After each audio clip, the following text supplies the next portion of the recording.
Welcome our YouTube channel GSP नासू। बिहार प्रधान शिक्षक के लिए डीएलएड से संबंधित टॉप 30 क्वेश्चन को देखने वाले हैं इस वीडियो में। इसमें सारे के सारे प्रश्न बहुत ही सिलेक्टेड दिए गए हैं जो आपके एग्जाम में डायरेक्ट आने की पूरी संभावना है, इसलिए वीडियो को लास्ट तक जरूर देखें। स्टार्ट करने से पहले आप लोगों से एक ही रिक्वेस्ट है, प्लीज़ वीडियो को लाइक और किसी भी एक ग्रुप में शेयर जरूर कर दीजिएगा। चलिए शुरू करते हैं और आप लोग भी सोचिएगा अपना आंसर क्या हो सकता है। पहला प्रश्न है कि शिक्षा शास्त्री ने बाल मंदिर की स्थापना कर बाल केंद्रित शिक्षा को स्थापित करने का प्रयास किया है। इम्पोर्टेंट प्रश्न है, तो दोस्तों वह शिक्षा शास्त्री हो जाएंगे गीजू भाई, ऑप्शन नंबर बी। गीजू भाई ने बाल मंदिर की स्थापना कर बाल केंद्रित शिक्षा को स्थापित करने का प्रयास किया है। अगला प्रश्न है, गीजू भाई की मृत्यु कब हुई? गीजू भाई की मृत्यु हुई 1939 में, ऑप्शन नंबर ए। अगला प्रश्न है कि शिक्षा शास्त्री के अनुसार मनुष्य जीवन का अंतिम उद्देश्य सत्य के अर्थात ईश्वर की प्राप्ति है। तो वह शिक्षा शास्त्री हो जाएंगे Mahatma Gandhi, option number A. Mahatma Gandhi के अनुसार मनुष्य जीवन का अंतिम उद्देश्य सत्य के अर्थात ईश्वर की प्राप्ति है। अगला प्रश्न है, जॉन डीवी का जन्म किस देश में हुआ था? जॉन डीवी का जन्म हुआ था ब्रिटेन में, ऑप्शन नंबर बी। अगला प्रश्न देखते हैं, बाल सेविका प्रशिक्षण कार्यक्रम की शुरुआत कब की गई थी? बाल सेविका प्रशिक्षण कार्यक्रम की शुरुआत की गई थी 1961 ईस्वी में। अगला प्रश्न है, बाल्यावस्था के कितने चरण होते हैं? बाल्यावस्था के कितने चरण होते हैं? तो 3, ऑप्शन नंबर सी। अगला प्रश्न है, बालक के सर्वांगीण विकास के लिए आवश्यक है। बालक के सर्वांगीण विकास के लिए आवश्यक है धार्मिक शिक्षा, ऑप्शन नंबर सी। अगला प्रश्न देखते हैं, महिला एवं बाल विकास मंत्रालय द्वारा संकटग्रस्त बच्चों के लिए निम्नलिखित में से कौन सी एक हेल्पलाइन है? तो दोस्तों वह हेल्पलाइन है 1098, ऑप्शन नंबर ए। अगला प्रश्न है, शिक्षा क्या है? तो दोस्तों शिक्षा है, शिक्षा ज्ञान एवं अनुभव है, ऑप्शन नंबर डी।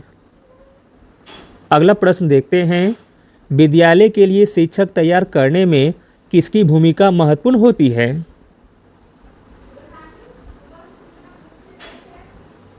विद्यालय के लिए शिक्षक तैयार करने में जिसकी भूमिका महत्वपूर्ण होती है वह है NCERT, option number A. NCERT की स्थापना 1961 में की गई थी, जबकि सीबीएसई की स्थापना 1929 में। अगला प्रश्न देखते हैं, राष्ट्रीय शैक्षिक अनुसंधान एवं प्रशिक्षण परिषद का गठन किस वर्ष किया गया था? इम्पोर्टेंट प्रश्न है, राष्ट्रीय शैक्षिक अनुसंधान एवं प्रशिक्षण परिषद का गठन किया गया था 1961 ईस्वी में, ऑप्शन नंबर बी। अगला प्रश्न है, एनसीईआरटी के समान सभा की अध्यक्षता कौन करता है? एनसीईआरटी के समान सभा की अध्यक्षता करता है केंद्रीय शिक्षा मंत्री, ऑप्शन नंबर बी। अगला प्रश्न देखते हैं, संविधान के किस अनुच्छेद में कहा गया है कि राज्य 6 से 14 वर्ष तक के सभी बच्चों को निःशुल्क एवं अनिवार्य शिक्षा प्रदान करेगा? इम्पोर्टेंट प्रश्न है, तो दोस्तों वह अनुच्छेद है अनुच्छेद 21, ऑप्शन नंबर बी। संविधान के अनुच्छेद 21 में कहा गया है कि राज्य 6 से 14 वर्ष तक के सभी बच्चों को निःशुल्क एवं अनिवार्य शिक्षा प्रदान करेगा। अगला प्रश्न देखते हैं, संविधान का 86वां संशोधन किस विषय से संबंधित है? संविधान का 86वां संशोधन संबंधित है अनिवार्य एवं निःशुल्क शिक्षा से, ऑप्शन नंबर सी। अगला प्रश्न देखते हैं, भारत के संविधान का 86वां संशोधन किस वर्ष किया गया था? भारत के संविधान का 86वां संशोधन किया गया था 2002 में, ऑप्शन नंबर बी। अगला प्रश्न देखते हैं, मॉन्टेसरी शिक्षा पद्धति बच्चे जो हैं मॉन्टेसरी शिक्षा पद्धति बच्चों जो हैं 2.5 से 6 वर्ष तक के। अगला प्रश्न देखते हैं,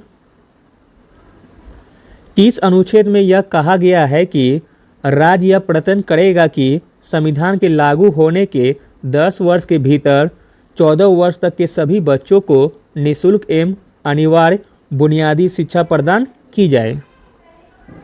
तो दोस्तों वह अनुच्छेद है अनुच्छेद 45, ऑप्शन नंबर बी। अगला प्रश्न देखते हैं, समाजीकरण एवं व्यक्तिकरण एक ही प्रक्रिया के 2 पहलू है, यह कथन किसका है? इंपॉर्टेंट प्रश्न है। समाजीकरण एवं व्यक्तिकरण एक ही प्रक्रिया के 2 पहलू है, यह कथन है मैकावर का, ऑप्शन नंबर ए। अगला प्रश्न देखते हैं, शिक्षा सर्वाधिक सहायक है।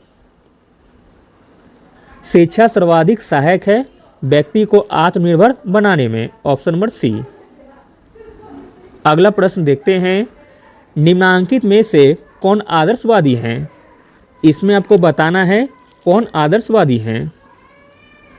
इसमें आदर्शवादी हो जाएंगे Rabindranath Tagore, option number B. अगला प्रश्न देखते हैं, निम्नांकित में से कौन प्रकृतिवादी हैं? प्रकृतिवादी हैं Mahatma Gandhi, option number B, जबकि आदर्शवादी रविन्द्रनाथ टैगोर हैं। अगला प्रश्न देखते हैं, किस भारतीय दार्शनिक के अनुसार शिक्षा का उद्देश्य रामराज की स्थापना होनी चाहिए? मोस्ट इंपॉर्टेंट प्रश्न है। तो दोस्तों वह दार्शनिक हैं Mahatma Gandhi, option number B. Mahatma Gandhi के अनुसार शिक्षा का उद्देश्य रामराज की स्थापना होनी चाहिए। अगला प्रश्न देखते हैं, सूर्योदय दर्शन के प्रवर्तक कौन थे? सूर्योदय दर्शन के प्रवर्तक थे Mahatma Gandhi, option number C. अगला प्रश्न देखते हैं, महात्मा गांधी ने सर्वप्रथम किस आश्रम की स्थापना की थी? महात्मा गांधी ने सर्वप्रथम जिस आश्रम की स्थापना की थी वह था फिनिक्स आश्रम, जो कि दक्षिण अफ्रीका में है।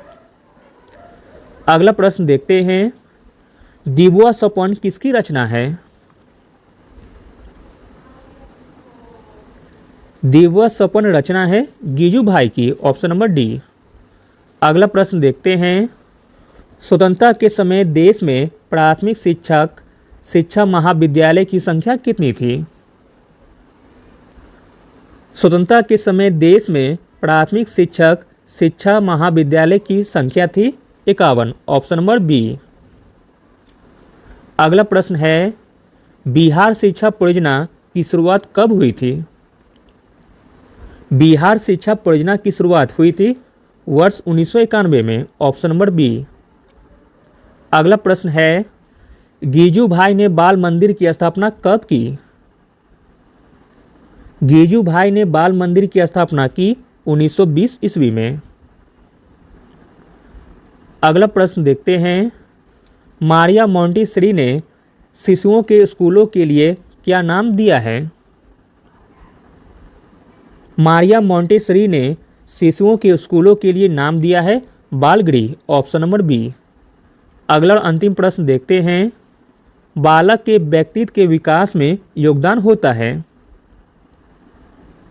बालक के व्यक्तित्व के विकास में योगदान होता है रिश्तेदारों का, ऑप्शन नंबर बी।